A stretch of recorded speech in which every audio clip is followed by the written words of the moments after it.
Bom, hoje o blog Pro Realengo vem conhecer o autor do livro Fazenda Piraquara, a Ascensão do Alferes Manuel Barata. É de um interesse muito grande de várias pessoas que se interessam pelo Realengo antigo. E fiquei muito satisfeito quando eu vi essa publicação dele, esse lançamento, e viemos aqui hoje conhecer e apresentar para vocês, nossos leitores. Vinícius, conta um pouquinho quem é e por que esse interesse seu. Então, eu sou Vinícius Cardoso, eu sou professor da rede municipal desde 2008. Já fui professor também substituto da UFRJ, na época que eu fazia doutorado em História lá. Fui professor da UFRJ por 2 anos. E em 2018 a minha tese foi premiada pelo Arquivo da Cidade. Era uma tese sobre São Sebastião como padroeiro da cidade do Rio de Janeiro, no período colonial. E minha área de pesquisa era essa época anterior à independência, né?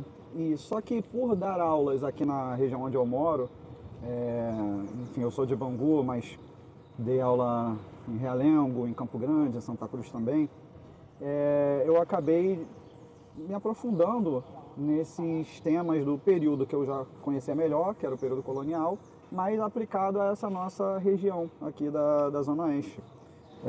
Então eu sempre gostei de levar para a sala de aula os temas da história local, a história do bairro em que os alunos moravam, na tentativa de despertar um pouco mais a curiosidade e o interesse deles, né? Então foi assim que eu, depois que passou o doutorado, passou essa época um pouco mais complicada, eu comecei a poder me dedicar melhor a esses assuntos e descobri muita coisa interessante. Conheci algumas pessoas também que já eram pesquisadoras aqui de Bangu e adjacências, né? E aí uma coisa foi levando a outra, até que eu pensei primeiro em estudar a Fazenda Viegas. Só que a Fazenda Viegas, né, além de já ser mais conhecida, ela não era muito da área em que meus alunos do lado de cá viviam. Então eu falava com eles sobre a Fazenda Viegas, eles nunca tinham ouvido falar, não conheciam. Enquanto que a Cachoeira do Barata, eles conhecem, frequentam. Então teve um momento em que eu virei essa chave e pensei, olha, eu acho melhor eu me concentrar na história da Fazenda dos Baratas, né, cujo nome verdadeiro, vamos dizer assim, era Fazenda Piraquara, porque acredito que vai ter um significado maior para os meus alunos atuais. Isso foi ali em 2022, por aí, e aí depois eu comecei a pesquisa. Você até já respondeu a primeira pergunta, que eu vou até pular. Você teve acesso a documentos históricos? Qual foi essa dificuldade que você percebeu para fazer essa pesquisa? Sim, hoje em dia a gente tem uma facilidade que não havia quando eu comecei lá atrás, que é uma quantidade de documentos online muito grande. As principais instituições investiram nos últimos anos em digitalização. Isso facilita muito, né? Então você tem documentos online do Arquivo Nacional, da Biblioteca Nacional, os arquivos portugueses, muitos deles, principalmente o Arquivo do Histórico Ultramarino e o Arquivo da Torre do Tombo, em Portugal. E a plataforma Family Search, que alguns devem conhecer, é uma plataforma, né, da igreja dita dos Mormons, né, a igreja conhecida, e que disponibiliza documentos que servem para a gente reconstruir genealogias e também um pouco da história social, que são os registros de óbito, matrimônio, num período em que a Igreja Católica é que fazia esses registros, né? Então esses documentos, Luiz, só para finalizar, que eu tive acesso, a maioria online. Porém, alguns que eu já tinha tido contato no arquivo da Cúria, por exemplo, que é um arquivo que não está digitalizado, o arquivo da Catedral do Rio de Janeiro, né? Aí nesses casos eu transcrevi alguns e outros eu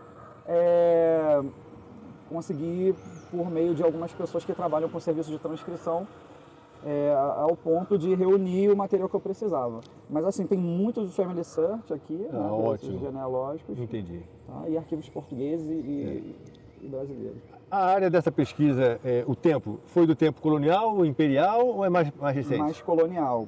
O que acontece? Eu conheço melhor o período colonial, né, que enfim, já lecionei sobre isso.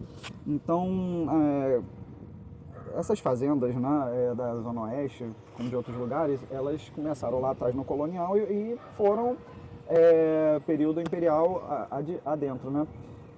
Porém, eu considero que fazer uma história de uma fazenda pegando o período colonial e imperial, né, no mesmo trabalho é uma tarefa muito complicada para a gente poder dar conta, né, das nuances que tem, das conjunturas, né, você tem uma mudança grande do sistema político do período colonial para o imperial. Muita coisa permanece, mas outras modificam. Então, assim, a minha ideia era me concentrar no final do período colonial e aí eu acabei, num certo momento, dividindo um trabalho maior que eu ia fazer em dois.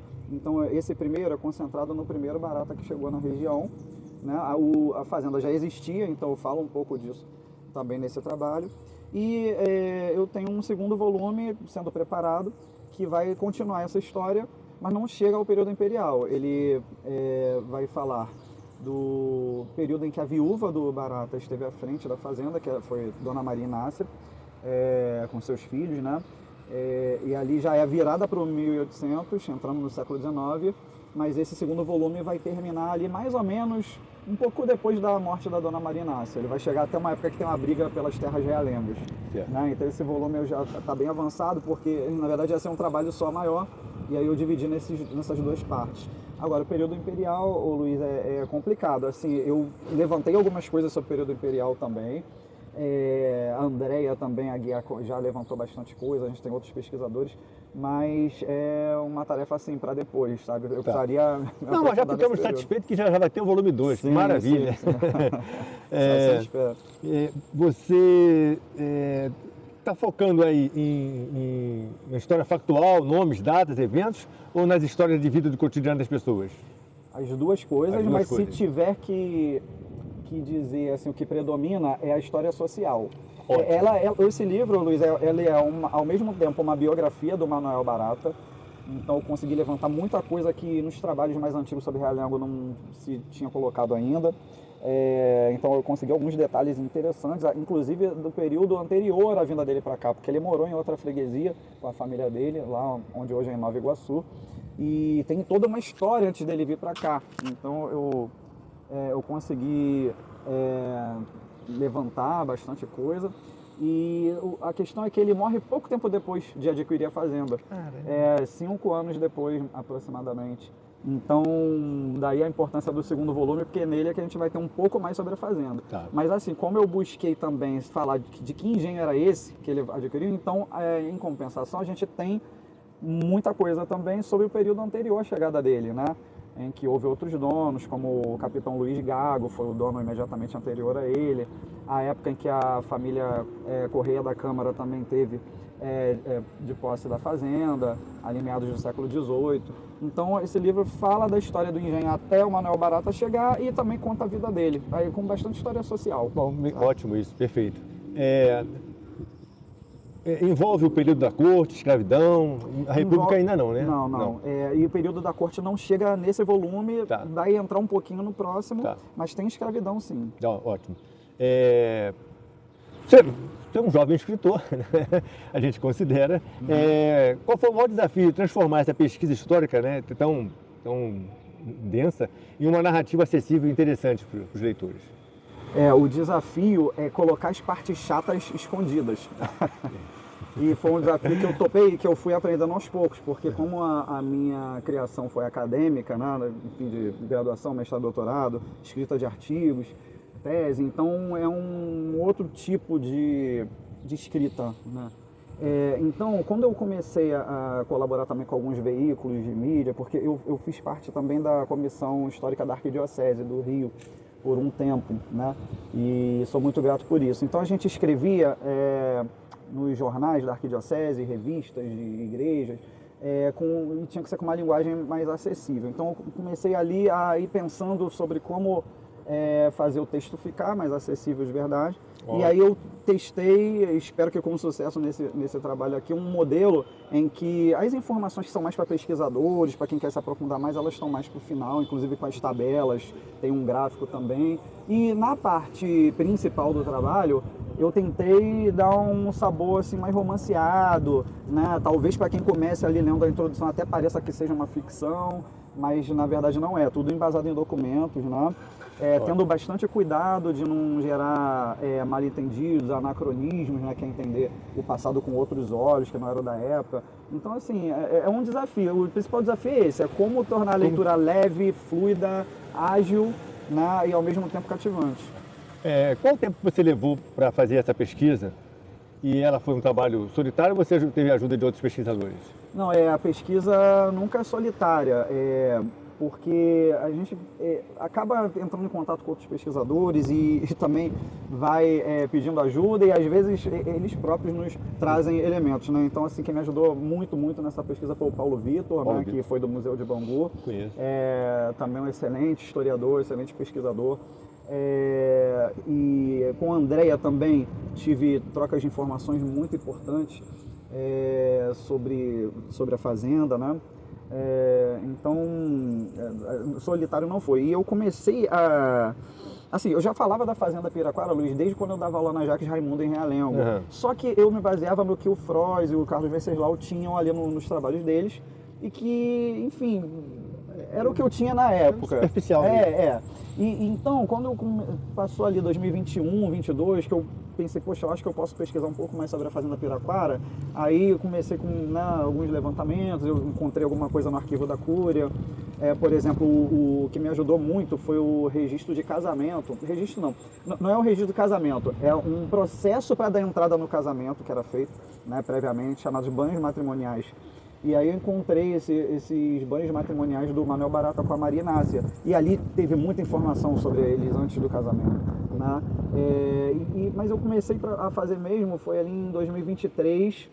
E aí, às vezes dava uma parada, ia voltando, sim, né? Entendi. Agora eu tô finalizando. Qual é a tua conexão com o Realengo? Você só deu aula lá, né? A verdade. Ainda dou, porque tá. eu tô, à noite eu trabalho num CIEP lá. Não é dentro de sala de aula, né? Mas eu faço parte da equipe de coordenação, né, de jovens e adultos.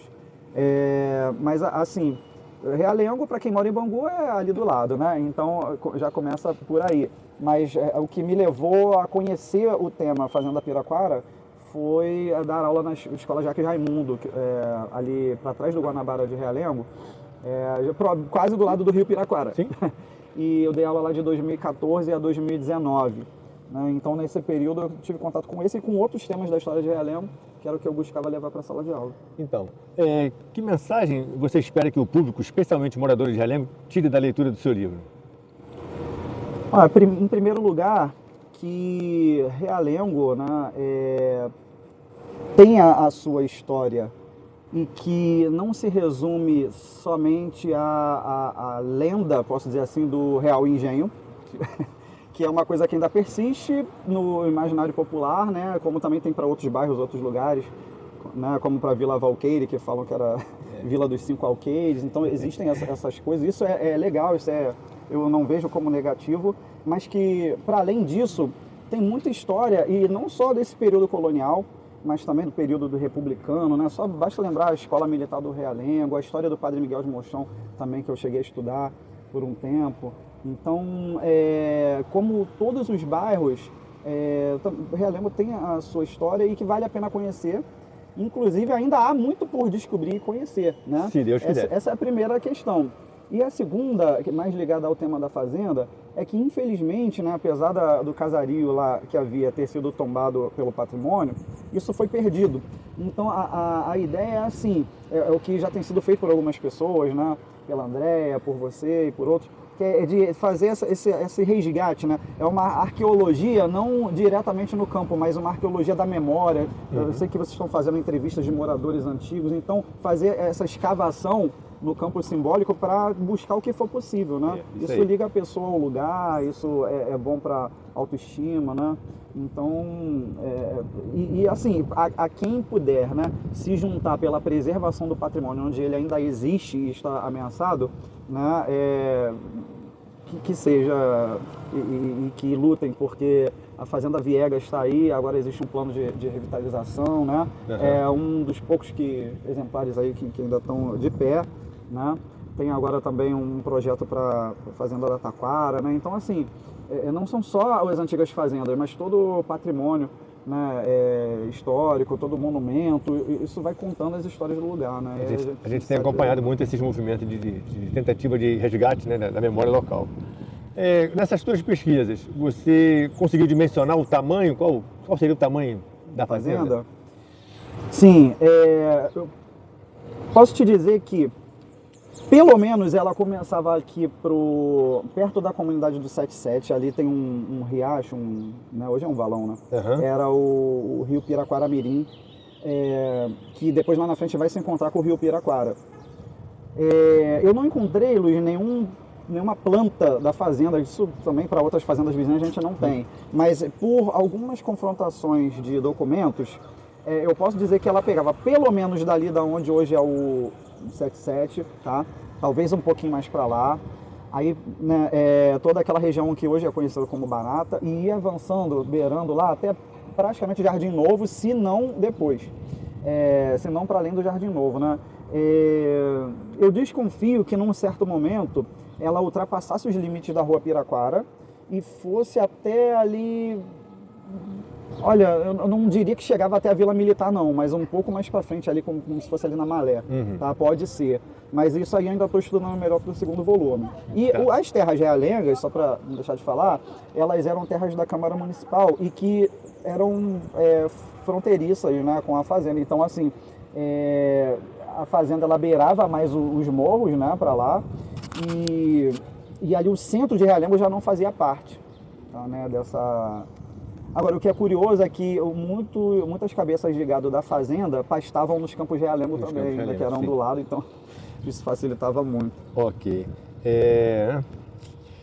Onde você já teve o lançamento do livro, vai fazer? Onde você pretende fazer? Então, a editora está programando alguma coisa? Não teve, não? Não, assim, Luiz, essas publicações são independentes. Certo. Então, assim, não tem editora, mas eu estou ainda vendo como vai ser esse lançamento. Existe uma possibilidade, já que está sendo conversado. Uhum. Ele só tem no formato físico ou vai ser no formato digital também? Por enquanto, só físico. Só físico. Por enquanto, só físico. E nos seus próximos... Eu estou vendo aqui que você está também com outro, né? Atentado... Sim. Ao trem imperial, esse você não levantou ainda não. Então, esse aqui, pelo que eu vi, né, é um conto, seria, mas baseado em coisas reais, né? Fala um pouquinho também. Sim, Esse conto eu escrevi em 2023, mas algumas pessoas que eu conheço leram. Na época eu tinha a intenção de publicar, mas larguei por um tempo, até para me concentrar mais no Fazenda Piraquara. Eu sabia que ele tinha que melhorar e tal, mas depois de um tempo eu tomei coragem para publicar. E ele é uma história que se passa na época de Dom Pedro II, em que um ex-combatente da guerra contra o Paraguai anda pela cidade, enfim, em busca de alguma coisa que eu não vou revelar agora. Mas ao mesmo tempo existe um boato sobre um ataque que vai acontecer ao trem em que vem o imperador Dom Pedro II, numa visita que ele vai fazer ao Matadouro de Santa Cruz. E aí o conto gira em torno disso, né? Quais são as intenções desse ex-combatente e o que vai acontecer com o Dom Pedro II nessa visita ao Matadouro de Santa Cruz. Então essas localidades, né, aparecem no trabalho: Santa Cruz, Realengo, a Quinta da Boa Vista. Como é um conto, é um trabalho curto, né? E ao final eu coloquei algumas notas explicativas para poder orientar o leitor, saber de onde eu tirei algumas informações. Mas a história, assim, é puramente ficcional, com base em elementos da história e da geografia da Zona Oeste e do ramal da linha de trem na época imperial. Entendi. Agora eu queria que você desse as suas considerações finais para quem vai se assistir, né? E depois a gente vai ver como vai ser essa distribuição, como é que vai ser a sua venda. A gente vai fazer essa ficha técnica que vai ser mais escrita. Tá legal. Bom, em primeiro lugar, Luiz, te agradecer pela oportunidade. Sei que você tem feito um ótimo trabalho entrevistando pessoas, né? Eu mesmo já tinha assistido a entrevista do seu Luiz Orlando, por exemplo, né? Eu queria dizer assim que Realengo, como todos os outros bairros aqui da região, merece outros trabalhos que se aprofundem, por exemplo, na fábrica de cartuchos, né? Eu sei que tem gente que já estudou, mas assim, cada tema desse acho que dá um livro ou até mais de um, né? Então você tem também o Padre Miguel, que, Padre enfim, Miguel. a gente tem até biografias dele, mas já muito antigas e muito curtas, né?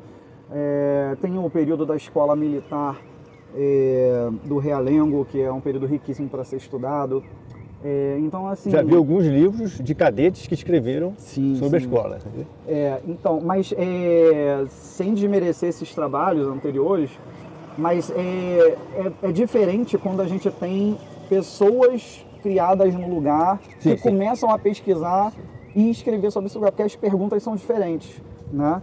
Então, quando nasce de dentro da comunidade, né, o trabalho conversa mais com aquele público, né? Então, a minha consideração final é essa, que haja mais trabalhos, né? Como tem havido, assim, já desde os trabalhos pioneiros do André Luiz Mansur, né, que tem havido, sabe, muita coisa boa surgindo, e não só aqui, Zona Oeste, também na Baixada Fluminense. Então a gente está numa espécie de primavera de memória e história dos bairros, da região. Então, assim, eu faço votos que isso continue, né?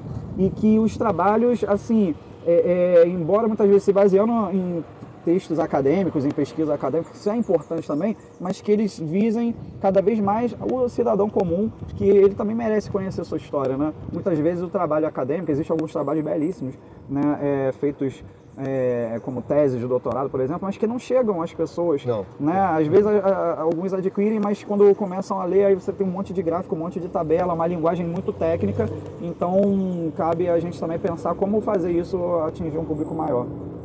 Ok. Obrigado aí pela tua disponibilidade também. Obrigado a você.